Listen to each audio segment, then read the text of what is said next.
नमस्कार, मैं रवि एक बार फिर से स्वागत करता हूं आपका अपना यूट्यूब चैनल साइंस गुरु रवि में। गाइज, आप सभी को पता है हम विटामिन्स वाला चैप्टर पढ़ रहे हैं, तो सबसे पहले चैप्टर का नाम लिख लेते हैं विटामिन। विटामिन। और आप सभी को पता है कि जो विटामिन होते हैं वो दो प्रकार के होते हैं घुलनशीलता के आधार पर। पहला होता है वसा में घुलनशील विटामिन। वसा में घुलनशील विटामिन। वसा में घुलनशील विटामिन। ऐसे विटामिन जो वसा में घुलनशील होते हैं इंग्लिश में कहा जाता है फैट सोल्यूबल विटामिन। और ऐसे कौन कौन से विटामिन हैं जो वसा में घुलनशील होते हैं, तो इनकी मैंने आपको ट्रिक पढ़ाई थी, कीड़ा। इंग्लिश में लिखा जाता है KEDA, कीड़ा। तो vitamin A, vitamin D, vitamin E और विटामिन के, ये सभी विटामिन वसा में घुलनशील विटामिन है। और एक एक करके मैं आपको इन सभी विटामिनों के बारे में बहुत अच्छे से पढ़ा चुका। इतनी बात क्लियर है। तो अगर आपने वसा में घुलनशील विटामिन नहीं पढ़े तो आपको नीचे लिंक डिस्क्रिप्शन में मिल जाएगा, आप जाकर पढ़ सकते हैं। दूसरी तरफ आता है जल में घुलनशील विटामिन। जल में घुलनशील विटामिन। ऐसे विटामिन जो जल में घुलनशील होते हैं, जो जल में आसानी से घुल जाते हैं, इंग्लिश में बोला जाता है वाटर सोल्यूबल विटामिन, अर्थात जल में घुलनशील विटामिन। कौन कौन से हैं? विटामिन बी और सी। तो सी के बारे में मैं आपको लास्ट क्लास में पढ़ा चुका। आज की इस क्लास में मैं आपको पढ़ाने वाला हूं विटामिन बी के बारे में। और आप सभी को पता है विटामिन बी को कॉम्प्लेक्स विटामिन कहा जाता है। अगर आपसे क्वेश्चन पूछे कि किस विटामिन को कॉम्प्लेक्स विटामिन कहा जाता है, किस विटामिन को जटिल विटामिन कहा जाता है, तो किस विटामिन को कहा जाता है जटिल विटामिन? विटामिन बी को। क्यों कहा जाता है? क्योंकि इसके बहुत सारे प्रकार होते हैं, जैसे कि B1, B2, B3, B5, B6, B7, B9 और B12। ये बहुत सारे प्रकार होते हैं। अब भैया मैं एक एक करके इन सभी विटामिनों के बारे में पढ़ना है। हमें एक एक करके इन सभी विटामिनों के बारे में पढ़ना है। तो आज की इस क्लास में मैं आपको पढ़ाने वाला हूं विटामिन B1 के बारे में। विटामिन B1 से आपके एग्जाम में बहुत सारे क्वेश्चन पूछे जाते हैं। पढ़ाने को तो मैं आपको एक साथ भी पढ़ा सकता हूं, लेकिन भैया अगर आप एक एक करके इन सभी विटामिनों के बारे में पढ़ोगे तो आपको समझ में भी अच्छे से आएगा। आपको समझ में भी अच्छे से आएगा। और अगर एक साथ पढ़ा दिया तो पता ही नहीं चलेगा कि क्या पढ़ाया है और क्या नहीं पढ़ाया है, फिर आप मुझे गाली दोगे। उससे अच्छा है कि हम एक एक करके पढ़ लेते हैं, ताकि हमारी एग्जाम में आपका कोई भी क्वेश्चन नहीं छूटना चाहिए। तो इतनी बात समझ में आ गई आपको? ओके, इन सबको मैं मिटा देता हूं और हेडिंग लगाता हूं विटामिन B1। गाइज, इससे पहले 6 क्लास कंप्लीट हो चुकी है। अगर आपने पिछली 6 क्लासें नहीं देखी है तो आपको नीचे लिंक डिस्क्रिप्शन में मिल जाएगा, प्लेलिस्ट का जाकर चेकआउट कर सकते हैं, जिसमें मैंने आपको विटामिन का इंट्रोडक्शन दिया है, विटामिन के बारे में बताया कि एक्चुअल में विटामिन है क्या, इनकी खोजों के बारे में बताया है, विटामिन सिद्धांत के बारे में बताया है, जल में घुलनशील विटामिन और वसा में घुलनशील विटामिनों के बारे में डिटेल में बताया है। उसके अलावा विटामिन ए आपको पढ़ाया है, विटामिन डी आपको पढ़ाया है, विटामिन ई आपको पढ़ाया है, विटामिन के आपको पढ़ाया है, विटामिन सी भी मैं आपको पढ़ा चुका। और आज मैं आपको विटामिन बी के बारे में स्टार्ट कर रहा हूं, यानी कि विटामिन बी पढ़ाने वाला हूं। तो इससे पहले की जो 6 क्लासें अगर आपने नहीं देखी है तो जाकर देख लीजिए, क्योंकि विटामिन वाले चैप्टर का लगभग 70% पार्ट समाप्त हो चुका है। अब बचा जो है वो 30% पार्ट बचा हुआ है। तो भैया अगर आपने पिछली क्लासें नहीं देखी है तो पहले उनको जाकर देख लीजिए, ठीक है। अब हेडिंग लगा लीजिए विटामिन B1।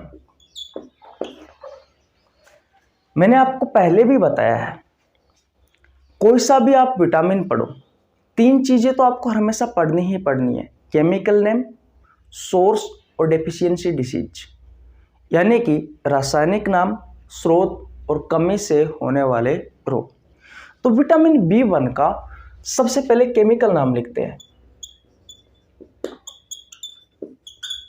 भाई इसका केमिकल नाम क्या है, इसे केमिकली हम किस नाम से जानते हैं, तो इसका रासायनिक नाम क्या है, तो इसका रासायनिक नाम होता है भैया थियामीन, जिसे आप थायमीन भी बोलते हो, जिसे आप क्या बोलते हो, थायमीन।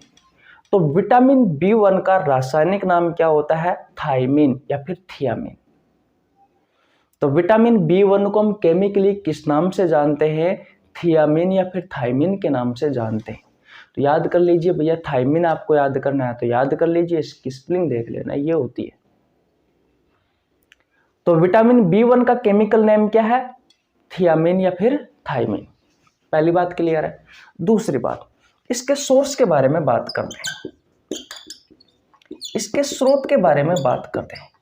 ऐसा क्या खाए जिससे आपको विटामिन B1 प्राप्त हो जाए, जिससे आपको विटामिन B1 प्राप्त हो जाए, तो भैया अनाज। अनाजों में ये जो विटामिन B1 होता है ये अच्छी मात्रा में पाया जाता है, जैसे कि चावल, गेहूं, बाजरा, मूंग, मूंगफली, दालें। उसके अलावा एक गाय का मांस। मैं गाय के मांस को यहाँ पर प्रमोट नहीं कर रहा हूँ, गाय के मांस को क्या कहते हैं, बीफ कहते हैं ना, तो मैं गाय के मांस को यहाँ पर प्रमोट नहीं कर रहा हूँ, आपकी किताबों में भी लिखा हुआ है। मैं सिर्फ आपको यहाँ बताना ये चाह रहा हूँ कि भैया विटामिन B1 जो है वो गाय के मांस से भी मिलता है, लेकिन ये जरूरी नहीं है कि आप गाय का मांस खाएं। इसके अलावा भी आपको बहुत सारी चीजें हैं जिससे आप विटामिन B1 प्राप्त कर सकते हैं। एज ए टीचर मुझे बताना पड़ता है, आपकी किताबों में लिखा हुआ है, तो मेरा बताने का फर्ज बनता है। अगर मान लीजिए ऑप्शन में आ जाए आपके एग्जाम में और आपको अगर पढ़ाया नहीं जाए तो फिर प्रॉब्लम हो सकती है भाई, फिर प्रॉब्लम हो सकती है, फिर प्रॉब्लम हो सकती है। इसलिए हमारा बताने का फर्ज आपको बनता है। उसके अलावा दूध और बहुत सारे बीज हैं जिनसे विटामिन B1 आप प्राप्त कर सकते हैं। किसी को कोई प्रॉब्लम यहाँ तक बिल्कुल नहीं होनी चाहिए। तो विटामिन B1 के स्रोत क्या क्या है, अनाज जैसे कि चावल, गेहूं, बाजरा, मूंग, मूंगफली, दालें, दूध, बीज और बहुत सारे बीज है, ड्राई फ्रूट्स ले लीजिए, गाय का मांस, इससे भी B1 प्राप्त होता है। लेकिन ये इंपॉर्टेंट नहीं है कि आप इसे यूज में नहीं लेना चाहिए, नहीं लेना चाहिए। बस मैंने सिर्फ आपको एग्जाम के पॉइंट ऑफ व्यू से बताया है, और मैं बताता भी नहीं, लेकिन भैया आपकी ज़िंदगी एक नंबर, आपका भविष्य है। मान लीजिए एग्जाम में पूछ लिया जाए तो करके आना है, तो एज ए टीचर बताना पड़ता है भैया, ठीक है। तो किसी को कोई प्रॉब्लम यहाँ तक बिल्कुल नहीं होनी चाहिए। अब इसके फंक्शन के बारे में बात कर लेते हैं, इसके कार्यों के बारे में बात कर लेते हैं कि भाई विटामिन B1 का कार्य क्या है। विटामिन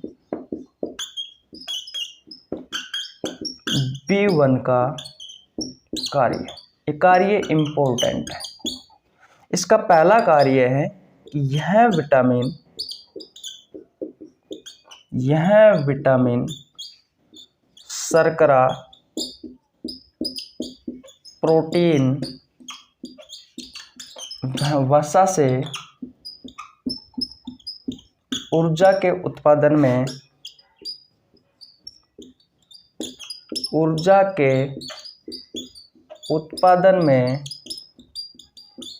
सहायक होती है। कार्बोहाइड्रेट, प्रोटीन और वसा से जो ऊर्जा उत्पन्न होती है, उस ऊर्जा के उत्पादन में ये विटामिन B1 सहायक होता है। और ये ऊर्जा कहाँ जाती है, ये आपके नर्वस सिस्टम के पास जाती है, ये आपके नर्वस सिस्टम के पास जाती है। तो कहीं ना कहीं ये विटामिन B1 जो है वो आपके नर्वस सिस्टम के लिए अच्छा है। कहीं ना कहीं ये जो विटामिन B1 है ये आपके नर्वस सिस्टम के लिए अच्छा है। तो पहला कार्य क्या हो गया है कि विटामिन B1 जो होता है वो कार्बोहाइड्रेट, प्रोटीन और वसा से ऊर्जा के उत्पादन में सहायक होता है और यह ऊर्जा नर्वस सिस्टम के पास जाती है। इसका मतलब यह है कि विटामिन B1 जो होता है वो नर्वस सिस्टम के लिए अच्छा होता है। दूसरी चीज, यह डीएनए के संश्लेषण में सहायक होता है। यह डीएनए के संश्लेषण में सहायक होता है। संश्लेषण में सहायक होता है।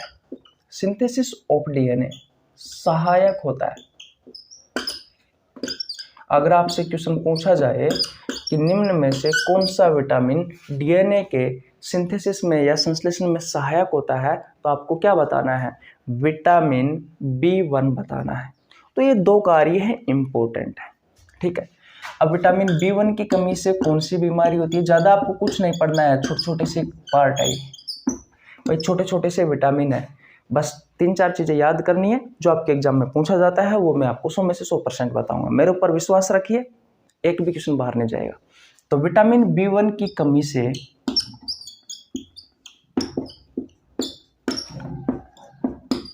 कौन सा रोग होता है? तो विटामिन B1 की कमी से कौन सा रोग होता है? पहला, आपको भैया अगर आपके शरीर में विटामिन B1 की कमी है तो आपको बहुत ज़्यादा थकान महसूस होगी।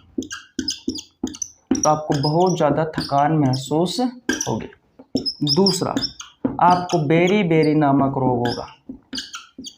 अब इस बेरी नामक रोग में होता क्या है वो आपके लिए इम्पोर्टेंट है। ये बीमारी भी इम्पोर्टेंट है क्योंकि बहुत बार पूछी गई है कि विटामिन B1 की कमी से कौन सा रोग होता है, तो बेरी रोग होता है। कौन सा रोग होता है? बेरी रोग होता है। लेकिन आपको ये जानना इंपॉर्टेंट है कि भैया इस बेरी रोग में होता क्या है। शरीर के किसी भी हिस्से की मांसपेशियों में जो न्यूरॉन्स होते हैं, जो आपके ब्रेन के पास सिग्नल लेकर के जाते हैं, वो न्यूरॉन्स भैया डैमेज हो जाते हैं इस बीमारी में। अगर ब्रेन के पास सिग्नल ले जाने वाले जो न्यूरॉन है वो डैमेज हो गए तो भैया ब्रेन भी अच्छे से रेस्पॉन्स नहीं कर पाता है। अगर ब्रेन रेस्पॉन्स नहीं कर पाएगा तो ब्रेन के जिस हिस्से के न्यूरॉन डैमेज हुए हैं उस हिस्से में जो मूवमेंट होती है वो मूवमेंट भी खत्म हो जाती है। अब उस हिस्से के अगर न्यूरॉन डैमेज हो गए तो उस हिस्से में पैरालिसिस यानी कि लकवा की संभावना बन जाती है। और कहीं ना कहीं आपका जो नर्वस सिस्टम होता है वो नर्वस सिस्टम भी डैमेज हो जाता है इस बीमारी में। तो ऐसी बीमारी को कहा जाता है बेरी डिसीज यानी कि बेरी रोग। और ज़्यादा आपको कुछ याद नहीं करना है। B1 में जितना पढ़ाया है उतना याद कर लीजिए, आपके एग्जाम में एक भी क्वेश्चन नहीं छूटेगा। आपके एग्जाम में विटामिन B से जो क्वेश्चन पूछा जाता है यानी कि B1 से जो क्वेश्चन पूछा जाता है वो एक तो इस लाइन से पूछा जाता है बेरी नामक रोग से, दूसरा पूछा जाता है इसके केमिकल नेम से। हो सकता है कि आपको इनके कार्यों से भी क्वेश्चन पूछ ले। तो भैया ये 4 चीज तो आपको याद रखनी है। स्रोतों से यहाँ से क्वेश्चन नहीं पूछेगा तो विटामिन C से पूछ लेगा या फिर विटामिन A से पूछ लेगा, यहाँ से पूछेगा, यहाँ से नहीं पूछेगा। मैंने आपके प्रीवियस ईयर के क्वेश्चन देखे हैं भैया, ज्यादातर जो क्वेश्चन पूछे हैं वो 2 ही जगह से पूछे गए हैं, बेरी रोग से और इसके केमिकल नेम से यानी कि रासायनिक नाम से। ठीक है, तो विटामिन B1 आपको बहुत अच्छी समझ में आ गया होगा। आपके लिए महत्वपूर्ण सूचना है, आप में से कोई भाई रेलवे की तैयारी कर रहा है तो रेलवे वाले बच्चों के लिए मैंने एक बायोलॉजी का एक स्पेशल बैच स्टार्ट कर रखा है, जैसा कि मैंने आपको पहले भी बताया है। उसका टाइम रहता है शाम 7 बजे सोमवार से लेकर के शनिवार तक। संडे का ऑफ रहता है, टाइम का इशू रहता है, उस दिन हमारी क्लास नहीं आती है। लेकिन हम जो है वो आपके एग्जाम के पहले आपका सिलेबस करवा देंगे, उतनी हमारी गारंटी है। तो भैया वो बायोलॉजी के प्रीवियस ईयर के क्वेश्चन है वो जाकर देख लेना, क्योंकि वो रेलवे की सभी परीक्षाओं के लिए उपयोगी है। चाहे ग्रुप डी की तैयारी कर रहे हो, चाहे आप NTPC की तैयारी कर रहे हो, चाहे ALP टेक्नीशियन की तैयारी कर रहे हो, चाहे JEE की तैयारी कर रहे हो या फिर आप RPF की तैयारी कर रहे हो, सभी परीक्षाओं के लिए उपयोगी है। और हर रोज मैं कम्युनिटी पोस्ट में बायोलॉजी का एक बेहतरीन क्वेश्चन डालता हूँ जिसका आंसर हर रोज 100, 200, 300 नहीं, 400 नहीं, 500 नहीं, 1000, 2000, 3000, 4000, 5000 स्टूडेंट देते हैं। तो आप भी दीजिए ताकि बायोलॉजी के बेहतरीन क्वेश्चनों पर आपकी पकड़ बनी रहे। ये वो क्वेश्चन होते हैं जो या तो आपसे आपकी प्रतियोगी परीक्षाओं में पहले पूछे गए होते हैं या आगे पूछे जाने की संभावना रहती है। जैसे ही आप आपके एग्जाम हॉल में प्रवेश करोगे तो सबसे पहले बायोलॉजी वाले सेशन में आपको ये क्वेश्चन देखने को मिलेंगे। इसलिए हर रोज इतने सारे स्टूडेंट देते हैं, 4-5 हज़ार स्टूडेंट रोज आंसर देते हैं, तो आप भी दीजिए, वो बेवकूफ़ नहीं है। आपका भी फर्ज बनता है उन क्वेश्चनों का आंसर देना, दीजिए, ताकि बायोलॉजी के अच्छे और बेहतरीन क्वेश्चनों पर आपके पकड़ बनी रहे। अगर अच्छे क्वेश्चनों पर आपकी पकड़ बनी रहेगी तो आपके एग्जाम हॉल में जरूर वो क्वेश्चन आपको देखने को मिलेंगे। इसके लिए आपको 1 रुपये देने की आवश्यकता नहीं है, सिर्फ आपको चैनल को सब्सक्राइब करना है, बेल आइकन को प्रेस करना है, ताकि आपके पास हमारी वीडियो का नोटिफिकेशन टाइम टू टाइम पहुंच जाए। फिर मिलते हैं भैया नेक्स्ट वीडियो में, तब तक के लिए जय हिंद, जय भारत, राम राम।